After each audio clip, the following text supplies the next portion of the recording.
Hospitals sound different at night. During the day they are loud, chaotic places, phones ringing, carts rattling, voices echoing through hallways. But after midnight something changes. The lights dim slightly, conversations become whispers. Machines take over the noise humans normally make. Ventilators breathe slowly. Heart monitors pulse with rhythmic beeps. It becomes a strange mechanical lullaby. At St.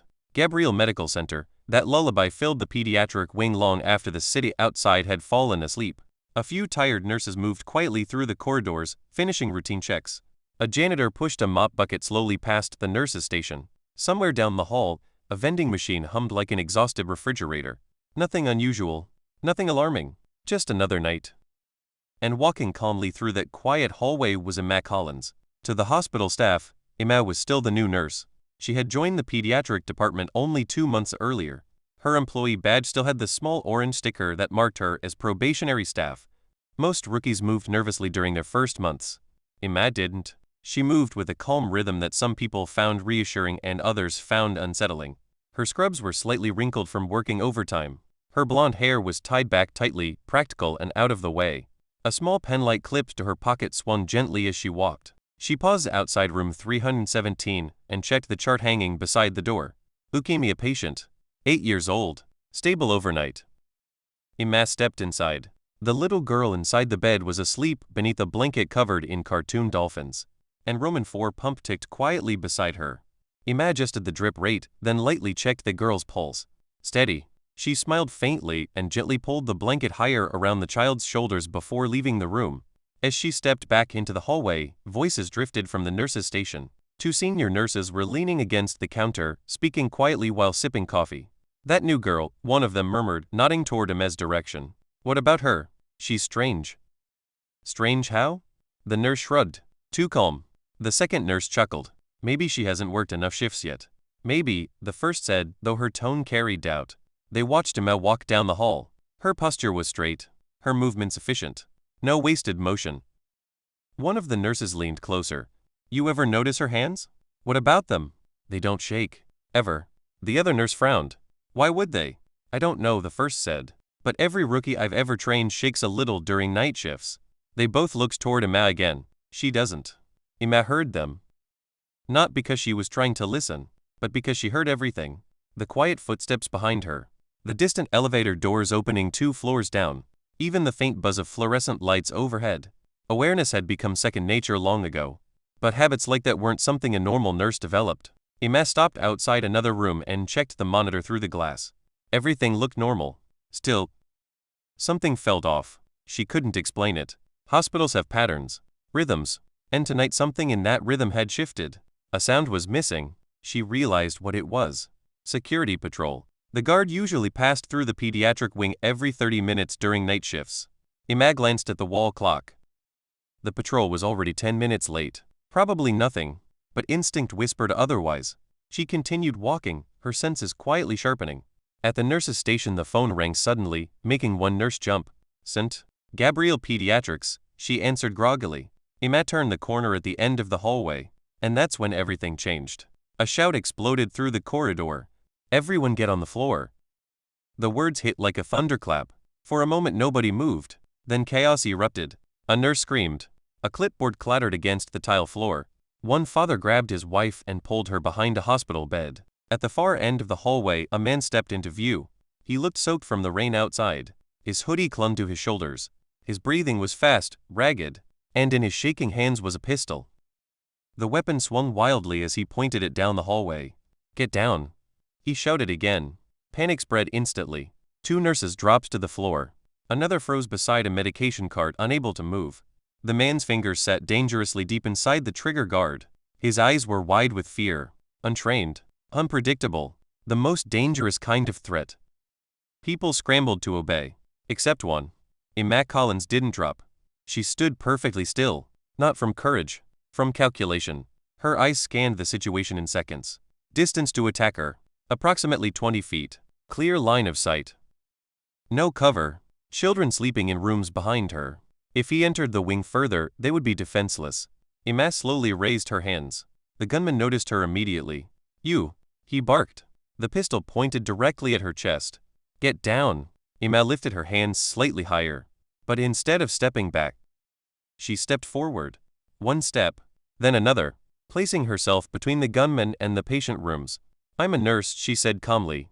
Her voice carried no panic, only steady control. "You don't want to do this here." The man blinked, confused. People weren't supposed to sound like that when facing a gun. "I just need my brother," he shouted. "They said he's here." His breathing grew more frantic. Sweat rolled down his face. The weapon trembled in his hands. Iman nodded slowly. "Okay," she said gently. "We can figure that out." Her eyes stayed locked on the gun, on the man's grip, on the angle of his wrist. But she spoke softly. "Let's talk first." Behind her, a patient door creaked open. A terrified resident peeked out. Imad didn't look back. "Please," she continued quietly. "There are children here." The man hesitated. For one fragile moment, the gun dipped slightly. And in that tiny shift Imad saw it. Not danger. Opportunity. The gunman adjusted his grip. Just a small correction. But it exposed the weakest point in his hold. Imad's entire body went still. Everything else faded away. The screaming, the alarms, the terrified parents. None of it existed anymore. Only the gun, the distance, and the exact movement required. She had seen this before, many times. Just not inside a hospital. The gunman's thumb shifted again, and Imam moved. The hallway seemed to freeze. For everyone else, the moment lasted forever. For Imam, it lasted less than a second. When the gunman adjusted his grip, his wrist turned slightly inward. His elbow locked stiff with tension. The muzzle of the pistol drifted half an inch away from center mass. Most people wouldn't notice something that small, but Imad did, because she had spent years learning to read movements exactly like that. Her body reacted before conscious thought caught up. She moved, not fast in the frantic way people imagine during fights. Fast in the way trained motion happens, clean, direct, efficient. 2 quick steps closed the distance. The gunman barely had time to register the movement before Imad's left hand struck his wrist. Not a punch, a sharp inward snap. The joint twisted violently at an angle it wasn't designed to handle. Pain exploded across the man's face. His grip broke instantly. But Imad didn't stop there. Her right arm threaded under his elbow, locking the joint against her shoulder as she pivoted. The technique was precise, mechanical, practiced. The gun fired. The explosion of sound ripped through the pediatric wing like thunder. Parents screamed. Plaster dust burst from the ceiling where the bullet struck, but the gun was already gone. Imad had ripped it free from the man's hand. In the same motion, she drove her knee into the back of his leg. His balance collapsed. He hit the floor face first with a heavy thud. Before the echoes of the gunshot faded, Imad's knee pressed firmly between his shoulder blades. Her hands twisted his arm behind his back and locked the joint in place. The man wheezed helplessly against the tile. The entire sequence had taken maybe 4 seconds. 5 at most. And then, silence. A stunned, surreal silence filled the hallway. Nobody moved. Nobody spoke. The gun lay several feet away.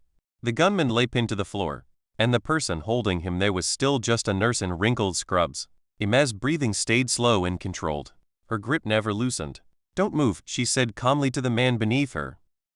Her voice was quiet, but there was no doubt in it. The man tried to shift. Pain shot through his arm. He stopped immediately. Heavy footsteps thundered down the corridor. Security guards finally burst around the corner, radios crackling.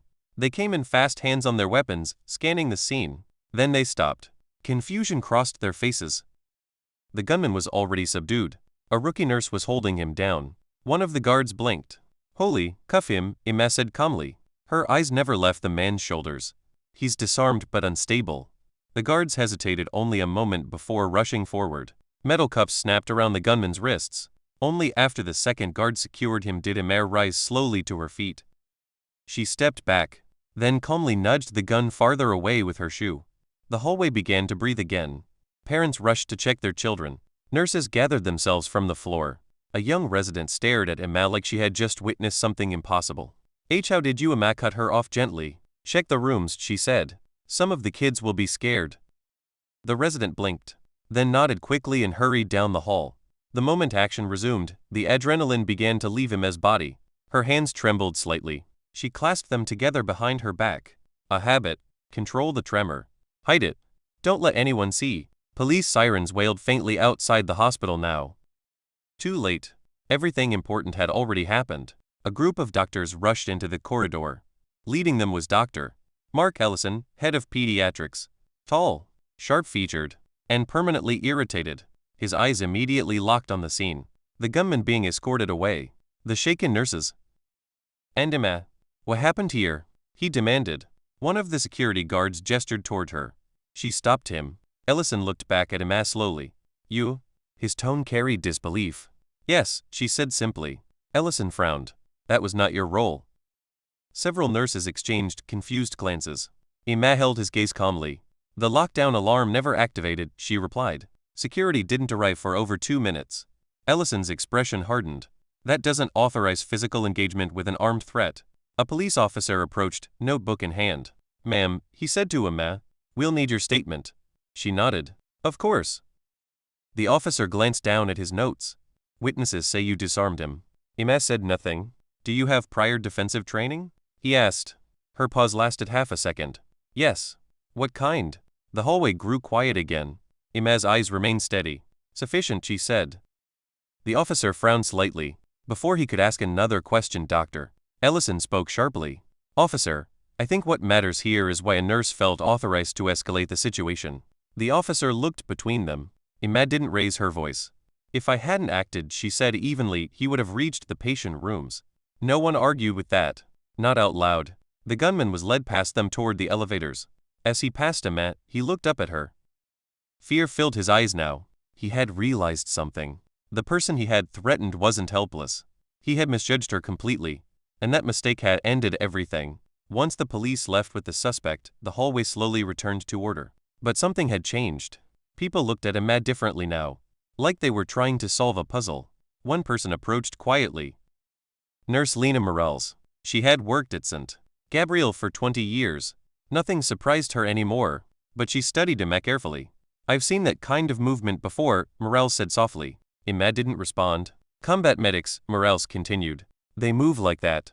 Emma finally met her eyes. Please don't start rumors, she said quietly. Morales smiled faintly. Relax. Then she leaned closer. Your secret is safe. Emma said nothing, but the words sat heavy in the air, because secrets had a way of surviving, until the wrong people started asking questions. And somewhere inside the hospital someone already had. By the time the sun began rising over the city, the story had already spread through the hospital. Not officially. Hospitals rarely move information through official channels first. Instead, stories travel through whispers. Through nurses talking quietly at medication carts. Through residents exchanging glances in elevators.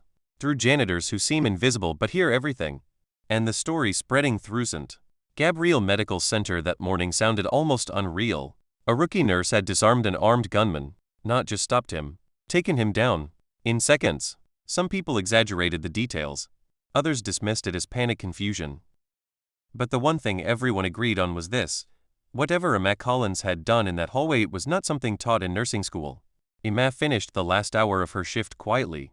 She completed charts, checked medication logs, helped a young nurse calm a frightened patient, and did everything she could to act like nothing unusual had happened. But the attention followed her everywhere. Doctors watched her longer than necessary. Nurses whispered when she walked past. Even the hospital security guards looked at her differently now, as if they were trying to play something they couldn't quite recognize. At 7:04 in the morning, Emma finally clocked out. The sun had just begun climbing above the city skyline. The hospital's night shift staff slowly drifted toward the exits, exhausted and ready for sleep. Emma walked toward the employee entrance with quiet steps. She almost made it outside before she noticed them. 2 men stood near the staff parking lot. They wore plain dark jackets. Civilian clothes. But their posture gave them away immediately. Military.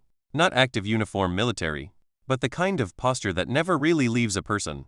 They weren't hospital staff. And they weren't police. Both men watched her carefully as she approached. One of them stepped forward slightly. Emma Collins, he said. Not a question. A statement. Emma stopped walking. Her instincts sharpened immediately. Yes. The men offered a small polite smile. We'd like to talk. Emma studied them both. Their stance. Their eyes. The way they positioned themselves just slightly apart to control the space. Professionals. And not amateurs. What about? She asked. The second man glanced toward the hospital building behind her. Last night. Her stomach tightened slightly. She had hoped the incident would fade into hospital bureaucracy. Apparently not. This isn't the best place for that conversation, Emma said calmly. The first man nodded. Agreed. He gestured toward a black SUV parked nearby. Just a few minutes. Emma hesitated, then slowly nodded. She followed them to the vehicle, not because she trusted them, but because she already knew refusing would only make things worse. The drive lasted less than 5 minutes. They parked in an underground parking structure 2 blocks away. Concrete pillars surrounded them. Fluorescent lights flickered overhead. The place felt intentionally empty. The engine shut off. For a moment, none of them spoke. Finally, the man in the passenger seat turned toward her. "We're not here to arrest you." Emma raised an eyebrow. "That's comforting." He gave a faint smile. "We're here to evaluate something." "What?" "A complication." Emma folded her arms. "That's vague." The driver turned slightly in his seat. "You were declared dead 7 years ago." The words landed like a dropped weight. Emma didn't react outwardly, but inside, something tightened sharply. "I think you have the wrong person," she said calmly. The passenger shook his head. "No." He studied her carefully. "You were part of a classified naval unit during Operation Blackhaven." Emma's expression remained perfectly neutral. "Never heard of it." The driver continued speaking anyway. "Official reports listed your entire unit as killed in action." Silence filled the SUV. Finally Emma spoke. "And yet here I am," she said quietly. The passenger nodded. "Yes." He reached into his jacket and pulled out a tablet. A video clip appeared on the screen. Security footage. The pediatric hallway. The moment Emma moved. The wrist lock. The disarm. The takedown. The video paused on the frame where she pinned the gunman to the floor. The passenger handed the tablet to her. "That maneuver," he said calmly, "is taught to Tier 1 naval operators." Emma returned the tablet without looking at it again. "I protected patients," she said. "You did," the driver agreed. "But you also exposed something." Emma leaned back in the seat. "What exactly do you want?" The passenger studied her for a long moment. "We want to know whether last night was an isolated event, or if you're still operational." Emma looked past them toward the exit of the garage. For a moment she said nothing. Then she spoke quietly. "I'm a nurse." That wasn't the question. "No," she replied. "It wasn't." Another silence followed. Finally the driver sighed. "Look, no one here wants to drag you back into anything." Emma's eyes shifted back to him. "That's good," she said. "Because that's not happening." The passenger nodded slowly. "Understood." He opened the car door. "But situations change." Emma stepped out of the vehicle. "So do people," she replied. The 2 men watched her carefully. As she walked away, the passenger called out one last thing. "You should know something, Emma." She stopped, but didn't turn around. "People noticed what you did." A cold breeze moved through the parking structure. "The wrong people?" she asked. The driver answered quietly. "Sometimes there's no difference." Emma didn't respond. She simply walked toward the exit ramp. And as she stepped back into the morning sunlight, she felt something she hadn't felt in years. The past had found her again. And this time it wasn't leaving. Emma didn't sleep that morning. She tried. She lay on her bed in the small apartment she had rented for the past year, staring at the ceiling while sunlight slowly crawled across the walls.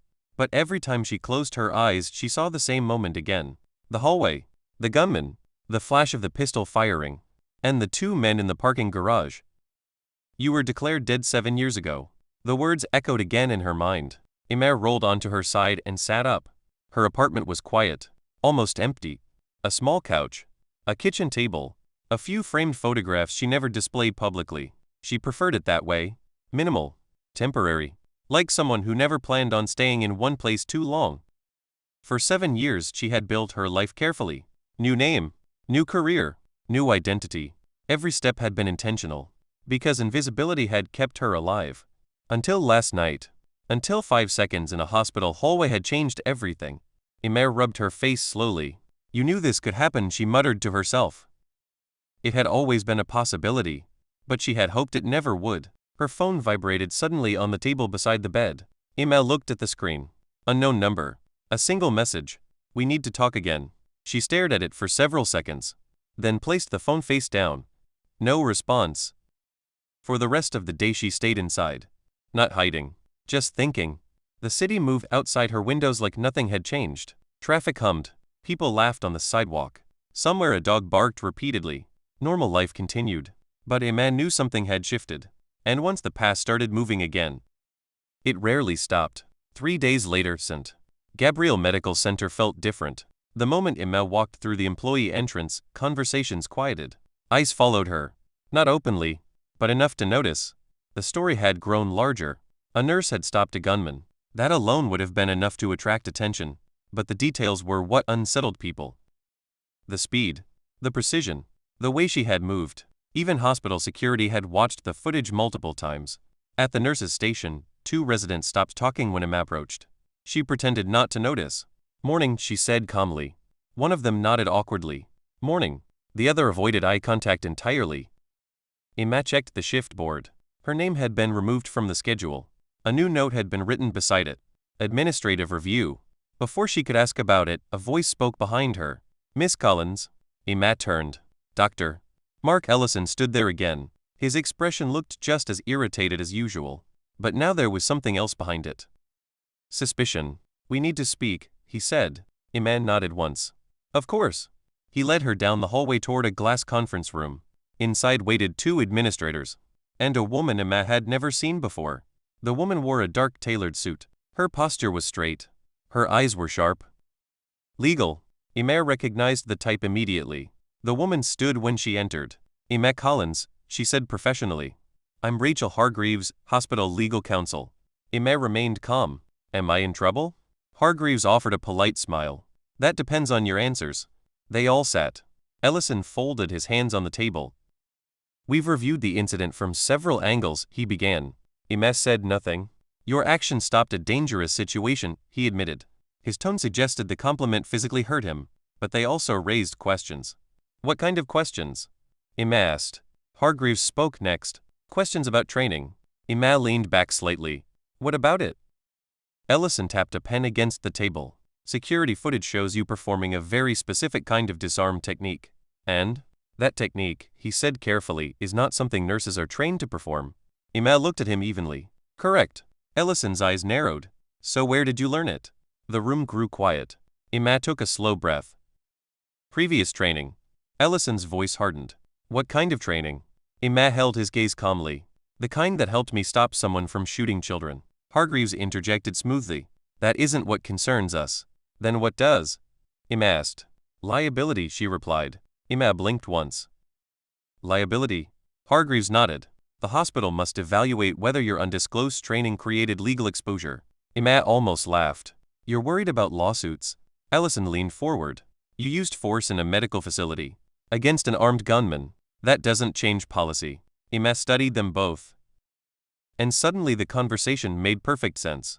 This wasn't about the gunman. This was about control, authority, and the fact that someone outside their system had acted without permission. "You're placing me under review," Emma said calmly. Hargreaves nodded. "Temporary administrative leave." "For how long?" "Until we determine whether your background poses a risk." Emma stood slowly. "So the person who stopped the shooter is the one being investigated?" Neither of them responded. Because the answer was obvious. Emma walked to the door. Just before leaving, she turned slightly. "For what it's worth," she said quietly, "if the situation happened again." She paused. "I'd do exactly the same thing." Then she left. Outside the hospital, the afternoon sun felt strangely bright. Emma stood on the steps for a moment. The city moved around her. Normal. Unaware. She took a breath. Then walked toward the parking lot. Halfway across the street, she noticed something. A black sedan parked along the curb. The engine running. The windows tinted. Emma slowed slightly. Instinct sharpened again. As she passed the vehicle, the rear window lowered. And a familiar voice spoke. "We told you situations change." Emma stopped. Slowly turned. The same 2 men from the parking garage sat inside, watching her. The passenger gestured toward the open door. "Get in." Emma crossed her arms. "Why?" The driver answered calmly. "Because someone else is already looking for you." A chill moved down her spine. "Who?" The passenger's expression turned serious. "People who don't ask polite questions." Emma stared at them. The city traffic hummed around them. For a moment, she considered walking away. But deep down she already knew the truth. Her quiet life was over. And whatever was coming next had already begun. Emma didn't answer immediately. She stood beside the black sedan, arms folded, watching the 2 men inside. Traffic rolled past them on the street. A city bus groaned to a stop half a block away. Pedestrians walked by without noticing anything unusual. To everyone else, it was just another normal afternoon. But Emma knew better. Normal had ended the moment she stepped into the hospital hallway. Finally she spoke. You've already said enough to get my attention, she said calmly. Now tell me why I should trust you. The passenger sighed slightly. You shouldn't. That answer was honest. Which made Emma listen. The driver leaned forward a little. Someone reviewed the hospital footage, he said. Not just analysts. People who recognize specific techniques. Emma felt tension settle deeper in her chest. Recognize from where? From the same place you learned them. Silence lingered for a moment. Then Emma opened the car door and sat inside. The passenger closed the door behind her. The sedan pulled smoothly into traffic. No one spoke for the first minute. The driver finally broke the silence. You did a clean wrist collapse, elbow rotation, and shoulder pan, he said casually. Standard naval close quarters disarm. Emma stared out the window. I protected patients. Yes, the passenger said. But that wasn't normal hospital behavior. The car turned onto a quieter street. Emma turned slightly toward them. Let me make something clear, she said. Whatever you think I used to be, that life is finished. The driver nodded. We understand that. Do you? Yes. He pulled into a small parking lot beside an empty office building. The engine shut off. He turned in his seat to face her fully.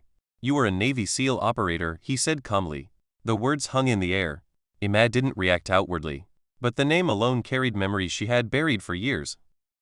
Deserts. Helicopters. Night operations. Friends who never came home. I was part of a team, she said quietly. The passenger nodded. Team Echo Unit.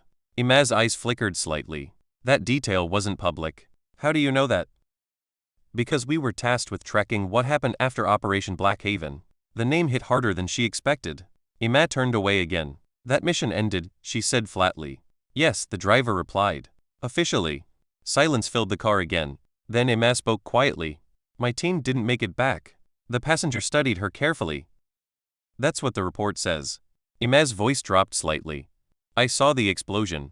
Yes. And there were no survivors. The driver's expression softened slightly. According to the file. Emma turned toward him slowly. What does that mean? The passenger reached into a folder on the dashboard. He pulled out a photograph, then handed it to her. Emma looked down at it, and her breath caught. The photograph showed a man standing near a military transport aircraft.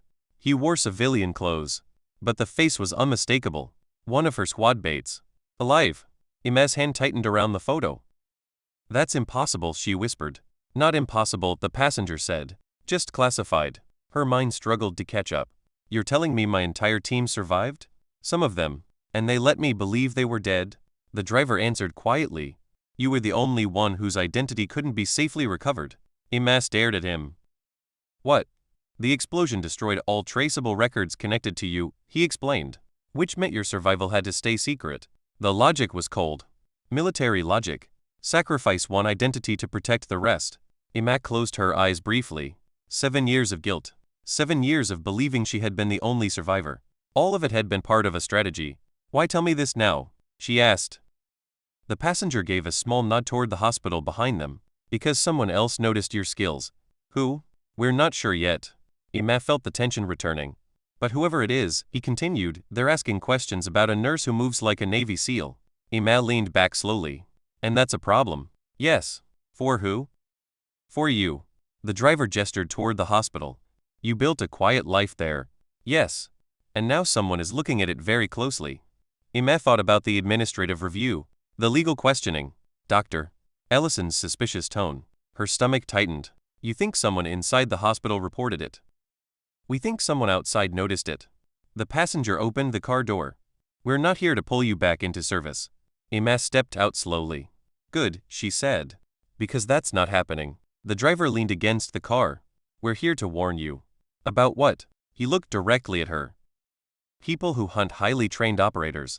A cold silence filled the air. Mercenaries, the passenger added quietly. Private intelligence contractors. Organized networks that track military specialists. Emma's voice lowered. And they're looking for me. Yes. Because of one hallway incident. Because you proved something. What? That you never stopped being dangerous. The wind moved softly through the empty parking lot. Emma looked back toward the hospital building. Children were inside those walls. Families. Patients. People who believed hospitals were safe places. She thought about the little girl in room 317. Lily. The child who had smiled at her. Who trusted her. Emma took a slow breath. I'm not leaving the hospital, she said firmly. The two men exchanged a glance. We suspected you'd say that. The passenger handed her a small card. If anything strange happens, Emma glanced down. A number. No name. She slipped it into her pocket. I'll keep that in mind. The driver smiled faintly. One more thing. Emma paused. What? He studied her carefully. Whether you want it or not, you're still a Navy SEAL. Emma didn't answer. She simply walked away. Back toward the hospital. Back toward the quiet life she had tried so hard to build. But deep down she knew something had already changed. Because once people discovered what you really were, you could never fully hide it again. And somewhere out there someone had started looking. For the next 2 weeks, nothing happened. That was the most unsettling part. Emma returned to St. Gabriel Medical Center after the hospital quietly lifted her administrative review. No apology was offered. No explanation was given. One morning her name simply appeared back on the shift board again. The administration had decided the best way to handle the situation was to pretend it had never happened. Hospitals were good at that. Crises came and went constantly. The system kept moving. People adapted, forgot, and continued working. But a man noticed the small differences. Security patrols passed through the pediatric wing more frequently now. New cameras had appeared in several hallways. And Dr. Ellison watched her more closely than ever. He didn't accuse her of anything again, but every time their paths crossed, his eyes lingered just a little too long, trying to figure her out, trying to understand something he couldn't explain. Emma ignored it. She focused on the work, because that was why she had chosen nursing in the first place. Helping people had always been the part of her old life she actually missed. Not the fighting, not the missions, just the quiet moments when someone's life got better because you were there. And nowhere did that matter more than the pediatric wing. Children fought battles most adults could never imagine. Cancer, genetic disorders, rare infections. The kids at St. Gabriel were fighters, and one of the strongest among them was Lily, 8 years old. Leukemia, sharp sense of humor. Too brave for someone so young. Emma walked into Lily's room one evening during her shift. The little girl looked up from her bed immediately. You're the hero nurse, Lily announced. Emma blinked. I'm just your nurse. Lily shook her head. Nope. My mom said you stopped a bad guy with a gun. Emma sighed quietly. Parents talked too much. She adjusted the girl's Roman 4 line. Your mom shouldn't fill your head with dramatic stories. Lily grinned mischievously. Did you really take the gun away? Emma met the girl's curious eyes.